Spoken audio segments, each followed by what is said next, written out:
ወንጌል ጥዑም ዜና ዝመለ ብዚ በሓልዮት ናይ ኤርትራ ኦርቶዶክስ ተዋህዶ ቤተ ክርስቲያን ሃገረ ስብከት ሰሜን አሜሪካ ክፍለ ትምህርቲ እናተዳለወ ዝቐርብ ሰሙናዊ ናይ ስብከት ወንጌል አገልግሎት እዩ።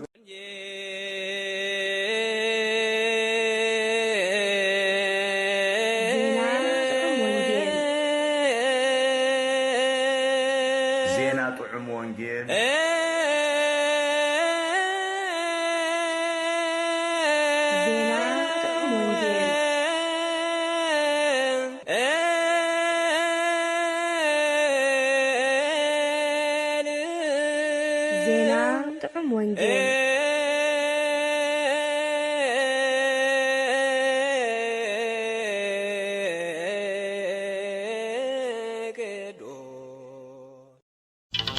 ከይረአኹም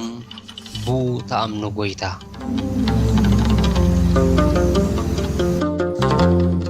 ምስባክ ናይ ዝዕለት እዚ ውልድካ ኣብ ክንዲ ኣቦታትካ ክኾኑ ኣብ ብዘላ ምድሪ እውን መሳፍንቲ ክትገብሮም ኢኻ ካብ ወለዶ ንወለዶ ስምካ ከኽብረ ስለዚ ህዝብታት ንዘለኣለም ከመስግኑኻዮም መዝሙር 46 ፍቕዲ 16 ክሳብ 17 ንባባት ወንጌል ገላትያ ምዕራፍ 3 ፍቕዲ 15 ክሳብ ፍጻመ ቀዳማይ ጴጥሮስ ምዕራፍ 2 ፍቕዲ 5 ክሳብ 11 ግብረ ሐዋርያት ምዕራፍ 15 ፍቕዲ 1 ክሳብ 12 ወንጌል ሉቃስ ምዕራፍ 11 ፍቕዲ 27 ክሳብ 36 ቅዳሴ ዘእግዚእነ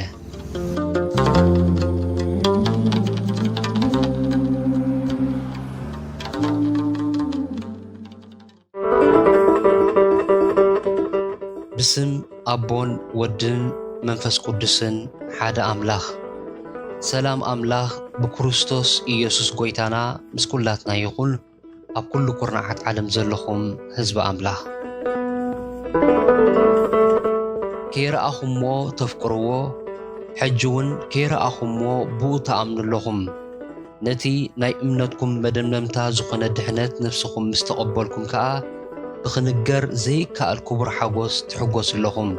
ቀዳማይ ጴጥሮስ ምዕራፍ 1 ፍቕዲ 8 ክሳብ 9 ካልኣይ ትርጉም ንመልከት እነሆ እዚ ዕለት እዚ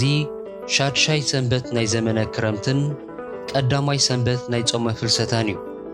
ብመሰረት ስርዓት ቅድስት ቤተ ክርስቲያንና በአቆጻጽራ ግዕዝ ካብ ሐምለ 17 ክሳብ ነሐሴ 10 ማለት ማህበረ በኩር ዘሎ ቅንያት መብረቅ ነጎድጓድ ባሕር ኣፍላግ ዝጽዋዕ ካልኣይ ንኡስ ዘመን ናይ ዘመነ ክረምቲ እዩ ካብ ባሕቲ ነሐሴ ጀሚርና ንኣስታት 15 መዓልትታት ድማ ኣብ ጾመ ፍልሰታ ተጸሚድና ኣለና ብመሰረት ትውፊት ቅድስት ቤተ ክርስቲያንና እዚ ጾም እዚ ቅዱሳን ሐዋርያት ኣዴና ቅድስት ድንግል ማርያም ክትግለጸሎም ዝጾምዎ ጾም እዩ ነሐሴ 16 ጸሎቶም ተመሊሱ በኣካል ድሕሪ ምርኣዮም ናብ ሰማይ ክትዓርግ ከላውን ብዒንቶም ስለ ዝመስከሩ ነሐሴ 16 ፍልሰታ ማለት ዕርገታ ዝዝከረሉ በዓል ኮነ ጾመ ፍልሰታ ካብቶም ብሕጊ ቤተ ክርስቲያን ዝጸደቁ 7 ኣጽዋማት ሓደ እዩ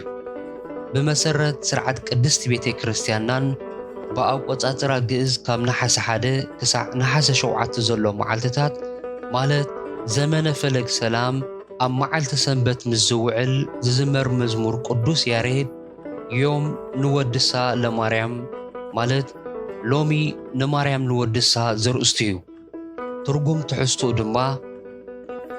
ብዛዕባቲ ካብኣ ዝተወልደ ሎሚ ንማርያም ንወድሳ መንክር ግርማን ሓይልን ናይቲ ልዑል ኣጽለለላ ኣብ ከርሳ ጸረቶ ንሱ ድማ ቀደሳ ንሱ ጎይታኣ ንሰንበት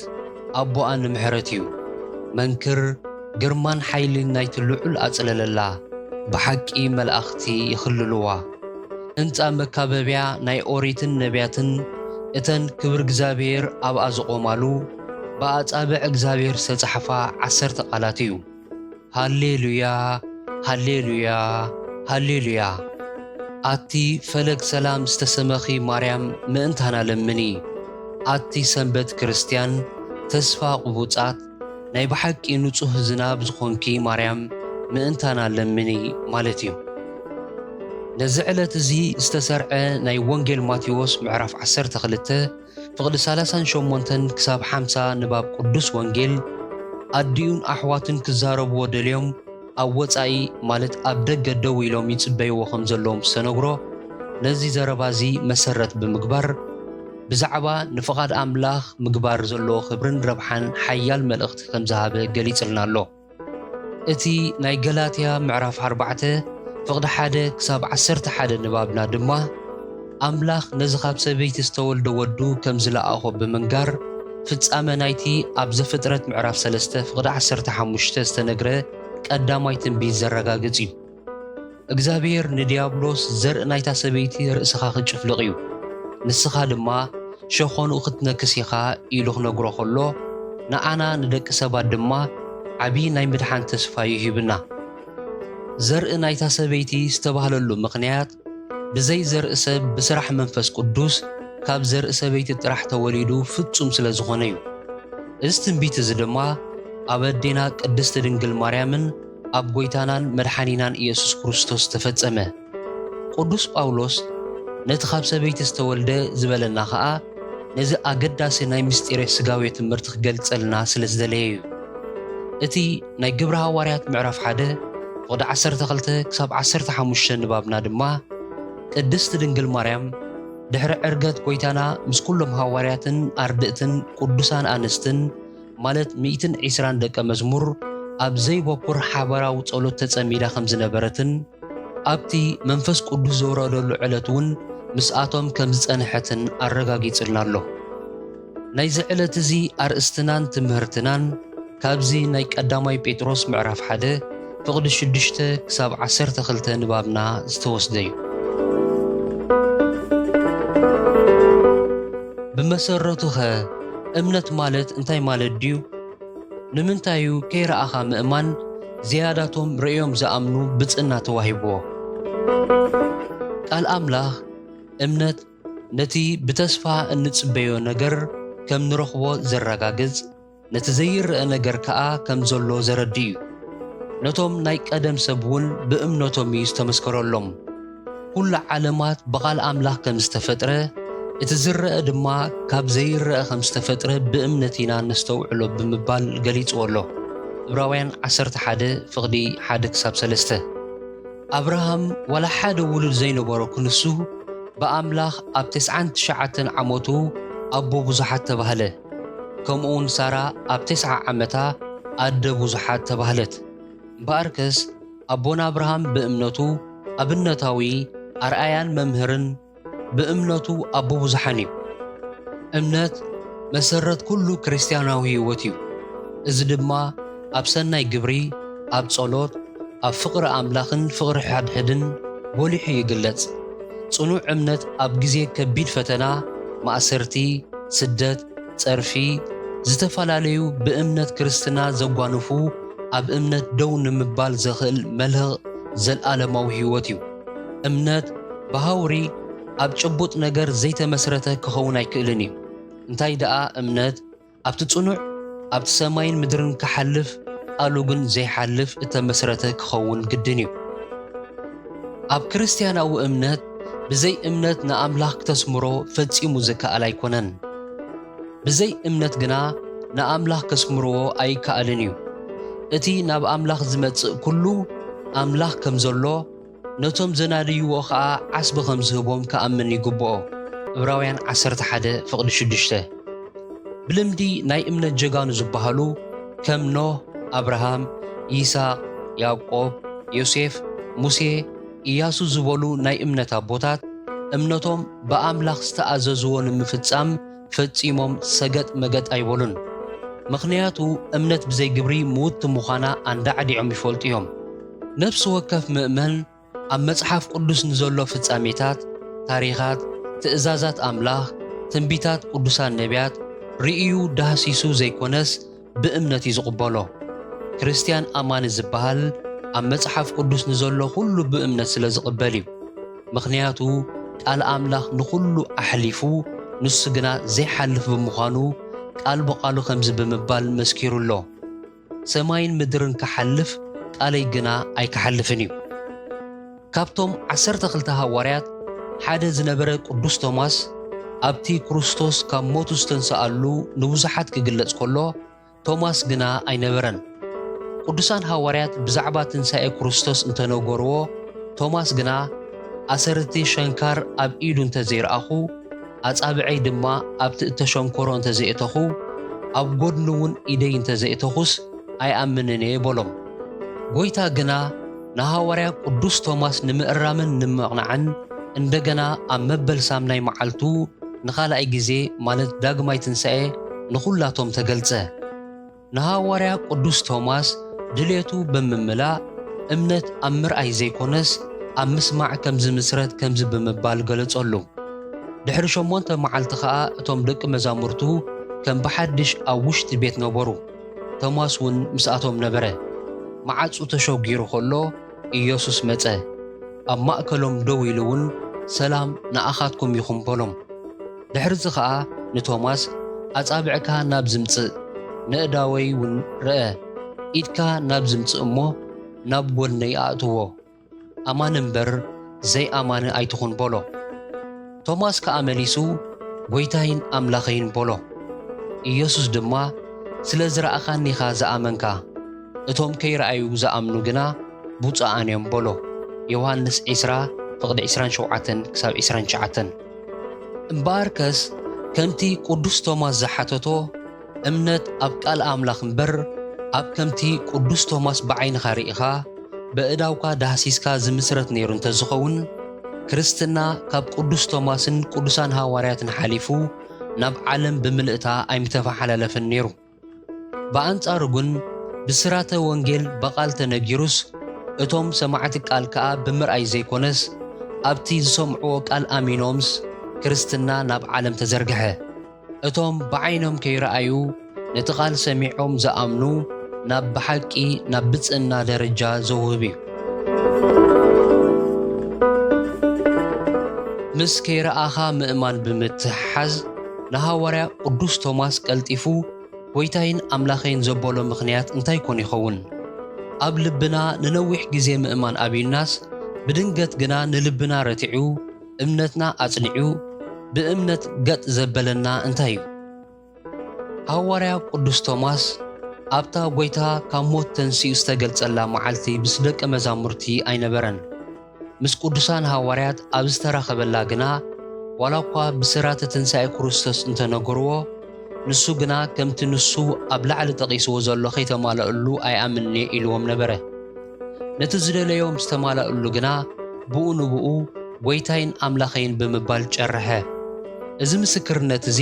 ካብ ኩሎም ሃዋርያት ዝበልዎ ዝበለጸን ዝዓበየን እዩ። ምኽንያቱ ንክርስቶስ ጐይትኡን ኣምላኹን ምዃኑ ብቓሉ እተኣመነ ወላ ሓደ ኣይነበረን። እዚ እምነት እዚ ንክርስቶስ ኣምላኽ ምዃኑ ብምእማኑ ንእምነት ቅድስቲ ሥላሴ ብሓፈሻ ንኣምላኽነትን ጐይትነትን ኢየሱስ ክርስቶስ ድማ ብፍላይ ዘረጋገጸን ዝመስከረን እዩ። ይኹን እምበር ጐይታ ንሃዋርያ ቶማስ እቶም ከይረኣዩ ዝኣምኑ ብፁዓን እዮም በሎ። እንጌራ ምስ ባረኸሎም ካብ ዓይኖም ተሰወረ። ኣብቲ ደቀ መዛሙርቲ ተኣኪቦምሉ ዝነበሩ ድማ ኣብ ዝደለዮ ተጋህደ። ጐይታና ኢየሱስ ካብቲ ካብ ሞት ድሕሪ 3 መዓልቲ ምትንስኡ ንምግላጽ ጥራሕ ዘይኮነስ ጐይታን ኣምላኽን ኩሉ ምዃኑ እውን ንምግላጽ እዩ። ጐይታና ኢየሱስ ክርስቶስ ንቶማስ ናቱ ጉዳዩ ኣብታ ዝተገለጽኩልኩም ክህሉ ነይርዎ ኸይበለ ብፍቕሪ ንድኻሙ ኣሪሙ ተባዕ ኣበሳሪ ወንጌል ገበሮ። ንሱ ዛንታ ቅድስቲ ቤተ ክርስቲያን ከም ዝምስክሮ ኣብ ሃገረ ፋሬስ ህንድዩ ወንጌል ኣስተምሂሩ። ከምቲ ጐይታ እቶም ከይረኣዩ ዝኣምኑ ብፁዓን እዮም እተባህለሎም እቶም ወንጌል ሰበኸሎም ሃገራት ቃሉ ሰሚዖም ደኣምበር ንነፍሲ ወከፍ ናይ ጎይታ ጭብጢ እናቕረበ ይኮነን ወንጌል ናብ ዝኸዱ ዓዲ ዝሰብኽ ነይሩ። ምናልባት ከምቲ ንኩሎም ቅዱሳን ሐዋርያት ዝስዕቦም ዝነበረ ንቓሉ ዘጽንዕ ተኣምራት በእዳው ይፍጽመሎም ነይሩ እዩ። ከይረኣኻ ምእማንን መሰረት እምነትን ዘለዎ ምትእሳር ከመይ እዩ? ዓብላልነት እዚ ምስጢር እዚ ምስ ረቂቕ ባህርያት መንፈሳዊ ስራሓት ኣምላኽ ይሳነዶ? እግዚአብሔር ኣምላኽ ብባህሪኡ ከም ሰብ ዝርአ ዝድህሰስ ኣይኮነን። ናትና ተፈጥራዊ ባህሪ ንኣምላኽ ብህይወት ርእዩ ክጸሮ ኣይክእልን እዩ። መራሒ ህዝቢ እስራኤል ክኸውን ብኣምላኽ ዝተመርጸ ነቢ ሙሴ ሓደ ግዜ ንኣምላኽ በጃኻ ክብርኻ ርኤና ብምባል ለሞኖ። እንተኾነ ኣምላኽ ነቲ ብእምነት እምበር ብዓይኒ ስጋ ምርኣይ ዘይከኣል መለኮታዊ ኣምላኽ ከምዚ ብምባል መለሰሉ። ሰብ ርኢኒ ብህይወት ኣይነብርን እሞ ገጸይ ክትርኢ ኣይትኽእልን ኢኻ በሎ። እግዚኣብሔር ድማ እንሆ ኣብዚ ጥቓይ ኣብ ከውሒ ደው ትብለሉ ቦታ ኣሎ፣ ክብረይ ክሓልፍ ከሎ ድማ ኣብ ዝተጨደ ከውሒ ክገብረካየ፣ ኣነ ክሳዕ ዝሓልፍ ከኣ ብኢደይ ክኽውለካየ፣ ሽዑ ኢደይ ከልዕልየ ንስኻ ኸኣ ብድሕረይ ክትርእየኒ ኢኻ፣ ገጸይ ግና ኣይረአዩን እዩ። ዘጸአት ምዕራፍ 33 ፍቕዲ 22 ክሳብ 23። እግዚኣብሔር ፈትዩ ዓቕሚ ሰብ ፈሊጡ ንሕሩያት ኣገልገልቱ ከም በዓል አብርሃም ሙሴ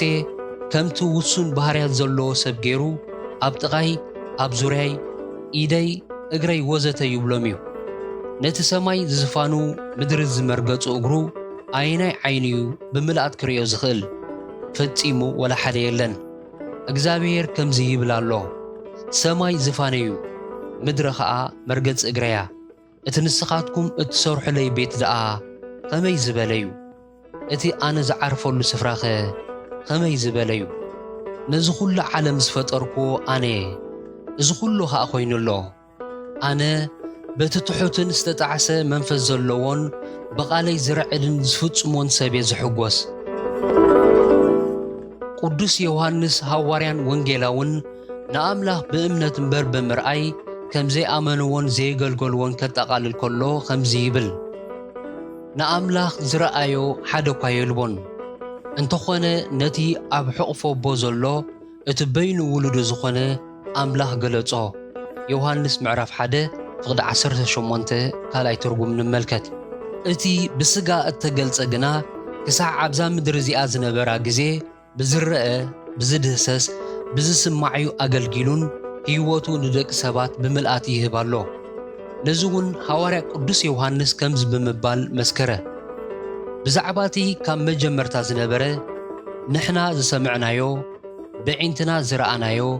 ዝጠመትናዮ ብእዳውና ዘረምሰስናዮ ቃል ህይወት ነግረኩም ኣለና። ህይወት ተገሊጸያ ንሕና ኸኣ ርኢናያ ኢና ንምስክር እውን ኣለና። እታ ንኣና ዝተገልጸት ምስ ኣቦ ዝነበረት ዘለኣለማዊ ህይወት ድማ ንነግረኩም ኣለና። ምሳና ሕብረት ምእንቲ ክህልወኩም ኢልና ድማ ነቲ ዝረኣናዮን ዝሰምዓናዮን ንኣኻትኩም ንነግረኩም ኣለና። ሕብረትና እውን ምስ ኣቦን ምስ ወዱ ኢየሱስ ክርስቶስን እዩ። እዚ እንጽሕፈልኩም ዘለና ሓጎስና ሙሉእ ምእንቲ ክኸውን ኢልና ኢና። ቀዳማይ ዮሐንስ ምዕራፍ 1 ፍቕዲ 1 ክሳብ 4። እዞም ተጻሒፎም ዘለዉ ጥቕስታት ወዲ ሰብ ንኣምላኽ ብእምነት እምበር ብምርኣይ እኳ እንተዘይኣመኖ ኣብ ዘመነ ሓድሽ ኪዳን ግና ኣምላኽ ብወዱ ፍጹም ሰብ ፍጹም ኣምላኽ ኮይኑ ብምግላጽ ፍጹም ድሕነት ገበረሉ። እቶም ቀንዲ 5 ዓንድን 7 ምስጢራት ቤተ ክርስቲያንን ኩሎም ብእምነት እምበር ብምርኣይ ክንበጽሖም ኣይንኽእልን ኢና። ምስጢረ ሥላሴ ሓድነትን ሰለስተነትን ሥላሴ ኣብ ኣቦ ምዃኑ፣ ወዲ ድማ ውሉድ፣ መንፈስ ቅዱስን ሰራጽ ምዃኑ፣ እግዚኣብሔር እቲ እንኮ ፈጣሪ ኩሉ ምዃኑ፣ እቲ ብስጋ ዝተገልጸ እግዚኣብሔር ወልድውን ተበጃዊ ኩሉ ምዃኑ፣ መንፈስ ቅዱስውን ንሰብነት ማለት ስጋ ነፍሲ ወከፍ ምእመን ቤተ መቕደሱ ብምግባር ኣብኡ ከም ዝሓድር ብቓሉ ብምእማን ጥራሕ ኢና እንኣምኖ። ምስጢረ ስጋዊ እኳ ከይተረፈ እቲ ካብ ኣዴና ቅድስቲ ድንግል ማርያም ብድንግልና ተጠኒሱ ብድንግልና ምውላዱ ፍጹም ኣምላኽነቱ ፍጹም ሰብነቱን በቃሉ ተመሪሕና ኢና ንኣምኖ ነዚ ኸይረኣኻ ምእማን ዝብል ኣርእስትና ብዛዕባ ዓኑድ ምስጢራት ይኹን ምስጢራት ቤተ ክርስቲያን ሓደ ብሓደ ብዝርዝር ምግላጽ ዘድልዮ ኣይኮነን እቲ ቀንዲ መልእኽቲ እምነት ክርስትና ኣብ ምርኣይ ዘይኮነስ ከይረኣኻ ብእምነት እዩ ተሰሪቱ ዘሎ ኣብ ጥምቀት ከም ዘሎ ከምቲ ቃሉ ከምዚ ብምባል ሰፊሩ ዘሎ ኢና ኣሚንና ብሓድሽ ህይወት ንመላለስ ዘለና እቶም ብክርስቶስ ተጠመቕና ዘበልና ኩላትና ብሞቱ ከም ዝተጠመቕና ዶ ኣይትፈልጡን ኢኹም እምበኣር ከምቲ ክርስቶስ ብኽብሪ ኣቦኡ ካብ ምዉታት ዝተንስአ ከምኡ ከዓ ንሕና ብሓዳስ ህይወት ምእንቲ ክንነብር ብጥምቀት ምስኡ ሞትናን ተቐብርናን ምስኡ ሓቢርና እንተ ደኣ ሞይትና ምስኡ ሓቢርና ከም ንትንስእ ርጉፅ እዩ ደጊም ንሓጢኣት ከይንግዛእ እቲ ሓጥእ ሰብነትና ምእንቲ ክጠፍእ እቲ ኣረጊት ሰብነትና ምስኡ ከም ዝተሰቕለ ንፈልጥ ኢና ከመይ እቲ ዝሞተ ካብ ሓጢኣት ሓራውፅ እዩ ንሕና ምስ ክርስቶስ ካብ ሞትና ምስኡ ድማ ብህይወት ከም ንነብር ንኣምን ኢና ከመይ እቲ ካብ ምዉታት ዝተንስአ ክርስቶስ መሊሱ ከም ዘይመውት ንፈልጥ ኢና ደጊም ሞት ኣብ ልዕሊኡ ስልጣን የብሉን ብሞቱ ሓንሳእ ናሓዋሩ ንሓጢኣት እዩ ዝሞተ ብህይወቱ ግና ንኣምላኽ እዩ ዝነብር ከምኡ ድማ ንስኻትኩም ሓጢኣት ከይትገብሩ ከም ዝሞትኩም ብክርስቶስ ኢየሱስ ግና ንኣምላኽ ሕያዋን ከም ዝኾንኩም ርእሱኹም ቁፀሩ ሮሜ 6:3-11 ኣብ ላዕሊ ዘሎ ምስጢረ ጥምቀት ማለት ምጥማቕ ምስ ክርስቶስ ብሓፂሩ ኣብ ማይ ምጥሓል ምስ ክርስቶስ ምሟት ካብቲ ማይ ምውፃእ ድማ ምስ ክርስቶስ ምትንሳእ ከም ዝኾነ ብምርኣይ ዘይኮነስ ከይረኣየ ብምእማን እዩ ነፍሲ ወከፍ ምእመን ዘተግብሮ ዘሎ ካብታ ጎይታና ኢየሱስ ክርስቶስ ናብ ኩላ ዓለም ኪዱ ንብዘሎ ፍጥረት ከዓ ወንጌል ስበኹ እቲ ዝኣመነን ዝተጠምቀን ክድሕን እዩ እቲ ዘይኣመነ ግና ክኹነን እዩ ማርቆስ 16:15-16 ከምኡውን ኢየሱስ ቀሪቡ ከምዚ ኢሉ ተዛረቦም ኣብ ሰማይን ኣብ ምድርን ኩሉ ስልጣን ተዋሂብኒ ኣሎ ስለዚ ኪዱ ንኹሎም ኣሕዛብ ብስም ኣቦን ወድን መንፈስ ቅዱስን እናጥመቕኩም ዝኣዘዝኩኹም ኩሉ ክሕልውኻ እናመሃርኩም ደቂ መዛሙርቲ ግበርዎም እንሆ ድማ ኣነ ክሳዕ መወዳእታ ዓለም ኩሉ መዓልቲ ምሳኹም እየ ማቴዎስ 28:18-20 እዚ ክርስቲያናዊ ትእዛዝ እዚ ድሕሪ ክርስቶስን ቅዱሳን ሃዋርያትን ዝተኩ ኣቦታት ቤተ ክርስቲያን እውን ነቲ ብጎይታ ዝተዋህበ ትእዛዝ ኣሚኖም እዮም ወንጌል ሰበኹን ዘጥመቑን ክሳዕ ፍጻመ ዓለም ክርስቶስ ምስኦም ከም ዘሎ ብቓሎም ኣሚኖም ክሳዕ ሕጂ ይትግብሮ ኣለዉ ናይ ስጉኡን ደሙን እቲ ካብኡ ዝርከብ ዘለኣለማዊ ህይወትን ተስፋታቱን ድማ ሓይሊ እምነት ክሳዕ ክንደይ ከቢድ እኳ እንተኾነ ንዝኣምን ኩሉ ከም ዝከኣል ዘረጋግፅ እዩ እቲ ቀንዲ ትምህርቲ ብዛዕባ ስጋን ደሙን ጎይታና ከምዚ ብምባል ኣስተምሂሮም እቲ በኣይ ዝኣምን ናይ ዘለኣለም ህይወት ከም ዘላቶ ብሓቂ ብለኩም ኣለኹ እንጌራ ህይወት ኣነ ኣቦታትኩም ኣብ በረኻ ማና በልዑ እሞ ሞቱ ካብኡ ዝበልዐ ዘበለ ምእንቲ ኸይመውት ካብ ሰማይ ዝወረደ እንጌራ እዚ እዩ እቲ ካብ ሰማይ ዝወረደ እንጌራ ህይወት ኣነ ካብዚ እንጌራ ዝበልዐ ዘበለ ንዘለኣለም ክነብር እዩ እዚ ኣነ ምእንቲ ህይወት ዓለም ዝህቦ እንጌራ ከዓ ስጋ እዩ ወንጌል ዮሐንስ ምዕራፍ 6:47-51 እዚ ቃል እዚ ንኣይሁድን ደቂ መዛሙርቱን ከመይ ገይሩ ስጉኡ ክንበልዕ ክህበናይ ብምባል መካትዕ ኾኖም ካብ ደቂ መዛሙርቱ እውን ነዚ ሰሚዖም ምቕባል ጭንቂ ኮይኑዎም ብዙሓት ንድሕሪት ተመልሱ ጎይታ ግን እዚ ቃል እዚ ብእምነት ደኣ እምበር ብምርኣይን ብኣእምሮን እኳ እንተዘይተበፅሐ ነቲ ቃሉ መልሱ ከምዚ ብምባል ምልኣት ሃበ ስጋ ወዲ ሰብ እንተዘይበላዕኩም ደሙ እውን እንተዘይሰትኹምሲ ህይወት ከም ዘይብልኩም ብሓቂ ብለኩም ኣለኹ ስጋይ ዝበልዕ ደመይ እውን ሰቲ ናይ ዘለኣለም ህይወት ኣላቶ ኣነ እውን በታ ድሓር ወይቲ መዓልቲ ኸተንስየ ስጋይ ብልዕ ሓቂ እዩ እሞ ደመይ ከዓ መስተ ሓቂ እዩ እቲ ስጋይ ዝበልዕ ደመይ እውን ሰቲ ኣባይ ይነብር ኣነ እውን ኣብኡ ነብር ከምቲ ህያው ኣቦ ዝለኣኸኒ ኣነ ከዓ ብኣቦ ህያው ዝኾንኩ ከምኡ ከዓ እቲ ስጋይ ዝበልዕ ብኣይ ህያው ኮይኑ ክነብር እዩ እቲ ካብ ሰማይ ዝወረደ እንጌራ እዝዩ ከምቲ ኣቦታትኩም ዝበልዕዎ ማና እሞ ዝሞቱ ኣይኮነን ነዚ እንጌራ እዚ ዝበልዕሲ ንዘለኣለም ክነብር እዩ ወንጌል ዮሐንስ ምዕራፍ 6 ፍቕዲ 53 ክሳብ 58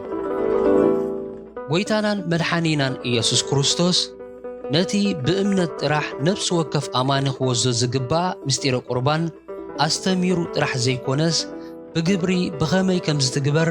ንቅዱሳን ኣቦታት ሐዋርያት ከምዚ ብምባል ሰርዓሎም ክበልዑ ከለዉ ኢየሱስ እንጌራ አልዒሉ ኣመስጊኑ ቆሪሱ ነቶም ደቂ መዛሙርቱ እዚ ስጋይ እዩ እንኩ ብልዑ እናበለ ሃቦም ጽዋእ አልዒሉ ድማ ኣመስጊኑ እዚ ምእንቲ ብዙሓት ንሕድገት ሓጢአት ዝፈስስ ዘሎ ናይ ሓድሽ ኪዳን ደመዩ እሞ ካብዚ ኩልኹም ስተዩ እናበለ ሃቦም ብተመሳሳሊ መገዲ ሐዋርያ ቅዱስ ጳውሎስ ንሰብ ቆሮንቶስ እዚ ስርዓተ ቁርባን እዚ ካብ ጎይታ ከም ዝተቐበሎ ብምግላጽን ብኸመይ ኣገባብ ክወስድዎ ከም ዝግባእን ቅድሚ ምውሳድን ድሕሪ ምውሳድን ክኾንዎን ክገብርዎን ዝግባእ ብምግላጽ ከም ዝስዕበሎም እቲ ንኣኻትኩም ዘመሓላለፍኩልኩም ነቲ ካብ ጎይታ ዝተቐበልኩ እየ ጎይታና ኢየሱስ በታ ዝተታሕዘላ ለይቲ እንጌራ አልዓለ ኣመስጊኑ ቆረሰ እሞ ወሲዱ ብልዑ እዚ ምእንታኻትኩም ዝወሃብ ስጋዩ እዚ ንመዘከርታ ይግበርዎ በለ ከምኡ ኸኣ ድሕሪ ድራር ነቲ ጽዋዕ አልዓለ እሞ እዚ ጽዋዕ እዚ ብደመይ ዝኸውን ሓድሽ ኪዳን እዩ ብትሰትይዎ ግዜ ኩሉ ንመዘከርታ ይግበርዎ በለ ማለት ነዚ እንጌራ እዚ ብትበልዕዎ ነዚ ጽዋዕ እዚ ብትሰትይዎ ሁሉ ክሳዕ ጎይታ ዝመጽእ ሞት ኢኹም ትነግሩ ስለዚ ከይተጎብኦ እንጌራ ጎይታ ዝበልዕ ወይስ ጽዋዕ ጎይታ ዝሰቲ ኣብ ናይ ጎይታ ስጋን ደምን እዩ ዝዕግብ እምበኣር ሰብ ካብዚ እንጌራ ቅድሚ ምብልዑን ካብዚ ጽዋዕ እዚ ቅድሚ ምስታይን ርእሱ ይመርምር ከመይ ስጋ ጎይታ ምዃኑ ፈልዩ ከይፈለጠ ዝበልዕን ሰትን ኣብ ገዛ ርእሱ ፍርዲ እዩ ዘምጽእ በዚ ምኽንያት እዚኦም ኣብ ማእከልኩም ብዙሓት ድኹማትን ሕሙማትን ዘለዉ ዝሞቱ እውን ብዙሓት እዮም ኣብ ገዛ ርእስና እንትንፈርድሲ ኣይምተኾነናን ነርና ጎይታ ክፈርደና ከሎ ግና ይቐጽዓና እዩ ዘሎ እዚ ኸኣ ምስ ዓለም ምእንቲ ኸይንኹነን ኢሉ እዩ ቀዳማይ ቆሮንቶስ ምዕራፍ 11 ቅዲ 23 ክሳብ 28 ዝኸበርኩም ህዝቢ ኣምላኽ እቲ ንሎሚ ተዳልዩ ዝነበረ መልእኽቲ ወንጌል ጥዑም ዜና እዚ ክሰምዕዎ ዝጸናሕኩም እዩ እግዚኣብሔር እንተፈቐዶ ብህይወቱ እንተሊና ኣብ ዝመጽእ ሰሙን ብኻልእ ኣርእስቲ ክሳዕ ንራኸብ ጸጋ ጎይታና ኢየሱስ ክርስቶስን ፍቕሪ ኣምላኽን ሕብረት መንፈስ ቅዱስን ምስ ኩላትና ይኹን ኣሜን